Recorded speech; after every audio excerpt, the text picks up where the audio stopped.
Kejadian naas yang dialami oleh Abdul Rahman ini terjadi di Pasar Sungki Kertapati, di mana waktu itu korban lagi nganter ke pesanan ayam sama pelanggannya. Pas nak balik habis nganter ke ayam, korban terkejut karena selik lawang mobil L300-nya terbuka, lalu barang di jero mobil berupa handphone sama duit 6 juta rupiah yang ada di jero tas hilang. Menurut korban yang ditemui di Polrestabes Palembang, kalau dirinya cukup kesal atas kejadian yang dialaminya. Pasalnya pada waktu itu habis nganter ke pesanan ayam, dirinya sempat ngobrol sama pelanggannya. Kehilangan kita, Pak.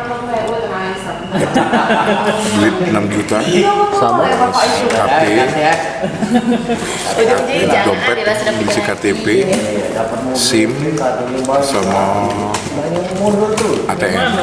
Cak mana kronologinya tuh, Pak? Di pasar Pasar Kertapati. Pasar Kertapati. Jadi yang ngembeknya tahu apa tidak uangnya, Pak? Tidak tahu. Cak mana ceritanya, Posisi Bapak? kehilangan itu kan di jam 1:30 malam. Hujan deras. Hujan deras. Aku lagi nurun barang ayam.